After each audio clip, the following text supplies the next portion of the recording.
नमस्कार, केटीव्हीच्या कोकण वार्तांमध्ये आपलं स्वागत। सुरुवातीला एक नजर ठळक घडामोडींवर। लोकसभा निवडणुकीची रणधुमाळी सुरू असतानाच रत्नागिरी शहर आणि ग्रामीण भागात जाणवू लागली पाणी टंचाई। लाखो रुपये खर्च करून रत्नागिरी नगरपालिकेने शहरात उभारलेला सायकल ट्रॅक गायब। मनसे प्रमुख अद्वैत कुलकर्णी यांनी केली पोलखोल।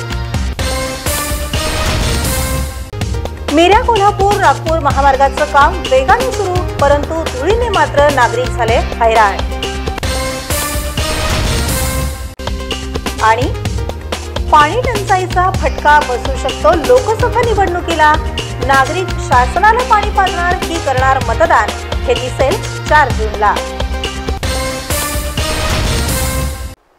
यापुढील बातम्या अल्पशा विश्रांतीनंतर। समुंदर की गोद में पला है तू, अंगड़ाई लेते ही लहरें शुरू। आज यौवन की मस्ती छोड़, ले चलता हूं तुझे एक नए मोड़।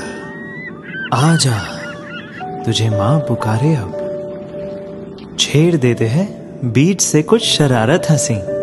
गले लगा ले उसे ए फकीर, इंतजार कर रहा है तेरा तो। चल दे देते हैं उसे फसल की खूबसूरती तो।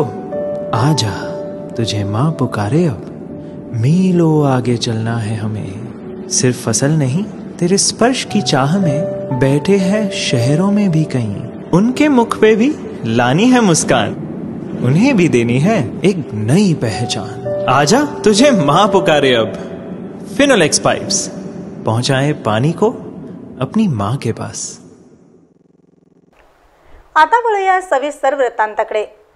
लोकसभा निवडणुकीच्या रणधुमाळीतच आणि ऐन शिमगोत्सवात रत्नागिरी शहर आणि ग्रामीण भागात मार्चमध्ये पाणी टंचाई जाणवू लागल्यानं नागरिकांच्या तोंडचं पाणी पळालं आहे।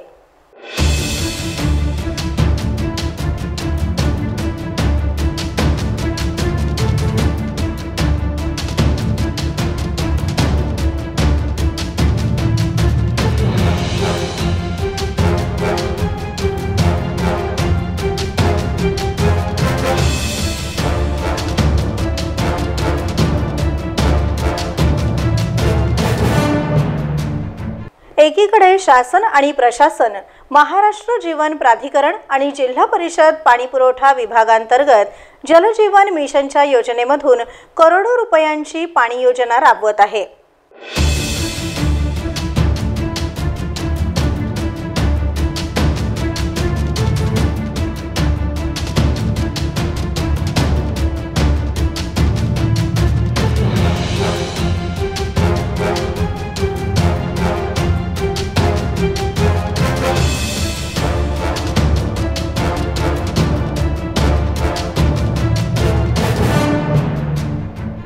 शासनाच्या योजना वर्षानुवर्ष सुरू असल्यानं यंदाच्या हंगामात या योजनेचा नागरिकांना फायदा होईल हे आज तरी दिसून येत नाही, कारण अनेक योजना अर्धवट अवस्थेतच पडून आहेत, तर काही ठिकाणी संथ गतीनं काम सुरू असल्याचं दिसून आलं आहे।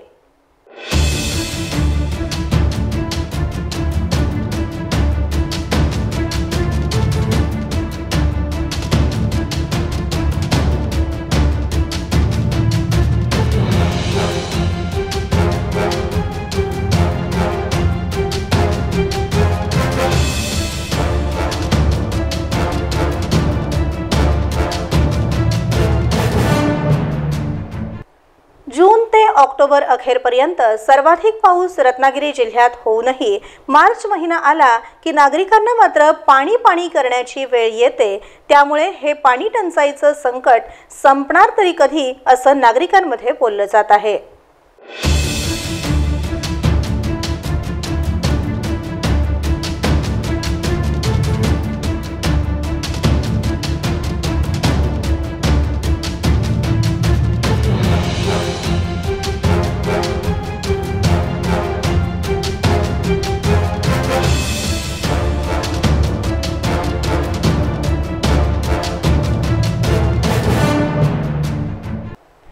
रत्नागिरी नगरपालिकेकडून लाखो रुपये खर्च करून शहराच्या काही भागात सायकल ट्रॅक उभारण्यात आला होता, परंतु हा ट्रॅक गायब असल्याचा घणाघाती आरोप मनसे शहराध्यक्ष अद्वैत कुलकर्णी यांनी केला आहे। नमस्कार, मी अद्वैत कुलकर्णी, मनसे रत्नागिरी शहराध्यक्ष। तुम्हाला वाटत असेल की मी आज सायकलवर काय करतोय किंवा सायकलवर बसून का बोलतोय, तर विषय असा आहे, तुम्ही इथे बघू शकता रत्नागिरी नगरपालिकेने बोर्ड लावलाय सायकल ट्रॅकचा।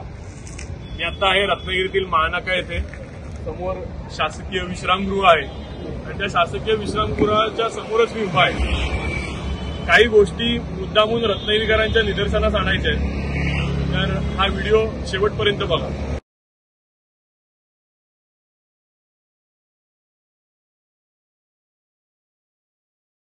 आता मी शासकीय विश्रामगृह ते थिबा राजवाडा जो आहे तिथे जायच्या रस्त्यावरती आहे। आता नवीनच ह्या रस्त्याचं डांबरीकरण झालंय आणि आता मी परत दुसऱ्या रस्त्याला लागलोय। तुम्ही पुढे देखील हे बघू शकता की हा रस्ता, हा सायकल ट्रॅक कुठून जातोय, कुठपर्यंत जातोय, या सगळ्याची मी माहिती तुम्हाला देणार।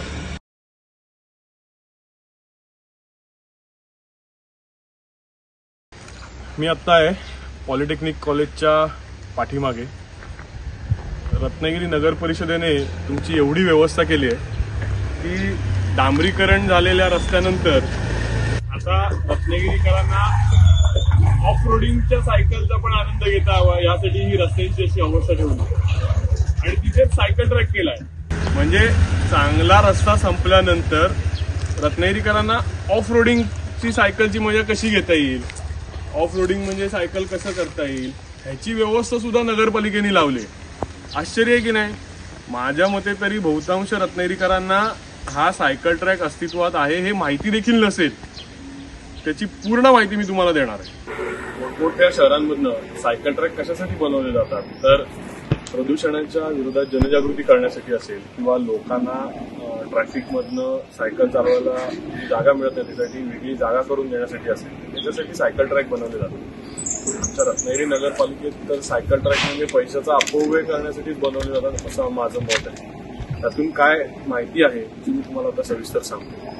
रत्नागिरी नगरपालिका एकीकडे रस्ते, गटार इत्यादी कामं वेगाने करत आहे, परंतु नागरिकांसाठी एक आगळा वेगळा उपक्रम म्हणून रस्त्याच्या कडेला सायकल ट्रॅक उभारण्यात आला होता, परंतु या सायकल ट्रॅकचा अद्वैत कुलकर्णी यांनी पोलखोल करून नगरपालिकेच्या डोळ्यात अंजन घालण्याचं काम केलं आहे। रत्नागिरी नगरपालिकेच्या बांधकाम विभागाकडून जी मला माहिती मिळाली त्याप्रमाणे रत्नागिरी नगरपालिकेने 5 लाख रुपये या सायकल ट्रॅकसाठी खर्च केले। माझ्याकडे ही माहिती आहे जानेवारी महिन्यातली, त्यातली काही रक्कम खर्च देखील झाली। ती रक्कम कशासाठी खर्च झाली, कुठे खर्च झाले हे मी तुम्हाला दाखवून देणार। तर ह्याच्यात त्यांनी असं म्हटलंय की cleaning the sites of all the shirts, म्हणजे पूर्ण जागा साफसफाई करण्यासाठी म्हणून 5,000 रुपये खर्च केले। त्याच्यानंतर road marking with hot applied thermoplastic, म्हणजे जी आपल्या रस्त्याच्या बाजूने जी पट्टी मारली जाते, सायकल ट्रॅकसाठी वेगळी पट्टी मारली जाते, ह्या पट्टीसाठी या लोकांनी 90,000 रुपये आतापर्यंत खर्च केले। त्याच्यानंतरची माहिती अशी आहे की इन्फॉर्मेशन साईन बोर्ड 60 सेंटीमीटर व 80 सेंटीमीटर म्हणजे जे सायकल ट्रॅकचे जे बोर्ड आहेत ह्या बोर्डासाठी ह्यांनी 90,000 रुपये खर्च केलेत ऑलरेडी। म्हणजे माझ्याकडे जी माहिती आहे त्याप्रमाणे 2,28,000 रुपये ह्यांचे खर्च करून झाले। म्हणजे रत्नागिरीकरांचा पैसा तुम्ही कशासाठी वाया घालवताय? हा सायकल ट्रॅक तुम्ही बघितला असाल, जागोजागी खड्डे आहेत, जागोजागी त्यांचे मार्किंग नाहीये कुठेही केलेलं। ज्या पांढरी पट्टी असायला पाहिजे ती पांढरी पट्टी कुठेही नाही, आणि तुम्ही त्याच्यासाठी पैसे खर्च करताय। माझ्या माहितीप्रमाणे काही पैसे खर्च करून देखील झालेले असू शकतात। कारण तुम्हाला सांगतो की जे हॉट थर्मोप्लास्टिक म्हणजे जी पांढरी पट्टी मारणार आहे त्याच्यासाठीचं एस्टिमेट आहे 3,28,000 आणि हे साईन बोर्ड, एक साईन बोर्ड 9,000 रुपयाचा आहे। वाटतंय तुम्हाला? एक एक साईनबोर्ड 9,000 रुपयाचा आहे. रत्नागिरीकरांचा पैसा 5,000 असेल, 25,000 असेल, 50,000 असेल, नाही तर 5 लाख रुपये असेल. तुम्ही रत्नागिरीकरांचा पैसा वाया घालवताय. रत्नागिरीकरांना तुम्हाला आता चीड येणं गरजेचं आहे, तुम्हाला याच्यावर आवाज उठवणं गरजेचं आहे. हे अधिकारी आणि इंजिनियर मिळून रत्नागिरीकरांची वाट, रत्नागिरीच्या रस्त्यांची असेल किंवा रत्नागिरीच्या सुशोभीकरणाच्या नावावर वाट लावायला चालले, तुमचे पैसे खर्च करतायत. महाराष्ट्र नवनिर्माण सेना या संदर्भात आवाज उठवत राहणार. तुम्हाला जर कुठले असे विषय माहिती असतील तर महाराष्ट्र नवनिर्माण सेनेशी संपर्क करा. आणि दुसरी गोष्ट, येणारा काळ हा मतदानाचा काळ आहे. मी पुन्हा तुम्हाला सांगतोय, मतदान करताना डोकं ठिकाणावर ठेवूनच मतदान करा, कारण ही लोक तुम्हाला गृहीत धरतायत. हे अधिकारी कोणाचे मिंदे तुम्हाला देखील माहिती आहे, पण ही लोक तुम्हाला गृहीत धरतायत. मतदान करताना नक्की विचार करा, कारण 5 लाख ही सुद्धा मोठी अमाऊंट आहे. तुमच्या आमच्या खिशातनं आपण पैसे भरतो तेव्हा ह्या सगळ्या गोष्टी केल्या जातात.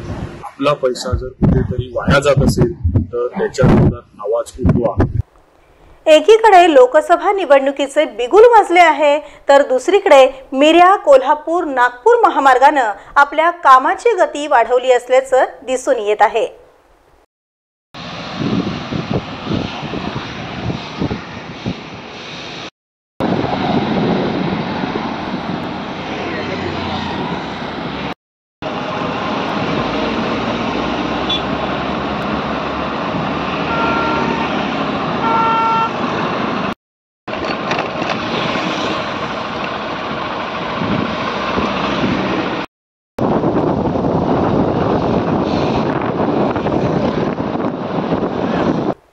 मुंबई गोवा महामार्ग चौपदरीकरणाचं काम रखडलेलं असतानाच मिऱ्या कोल्हापूर नागपूर महामार्गाचं काम अतिशय वेगाने सुरू असल्यानं नागरिकात समाधान व्यक्त करण्यात येत आहे.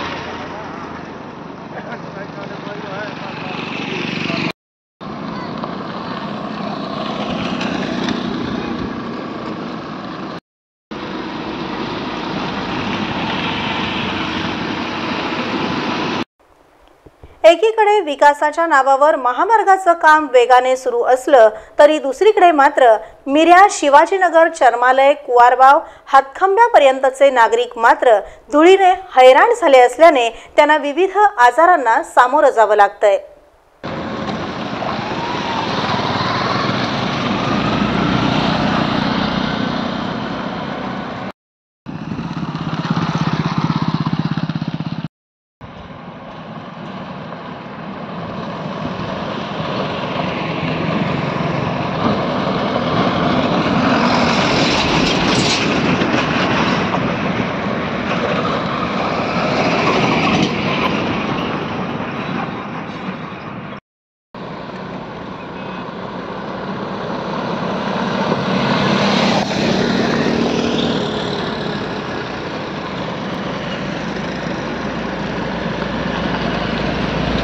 पुन्हा एक नजर ठळक घडामोडींवर.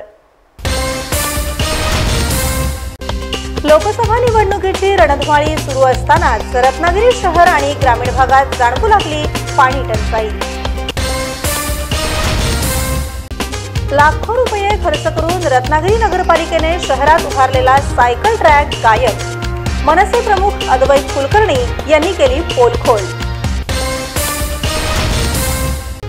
मिऱ्या कोल्हापूर नागपूर महामार्गाचं काम वेगाने सुरू, परंतु धुळीने मात्र नागरिक झाले हैराण. आणि पाणी टंचाईचा फटका बसू शकतो लोकसभा निवडणुकीला. नागरिक शासनाला पाणी पाजणार की करणार मतदान, हे दिसेल 4 जूनला.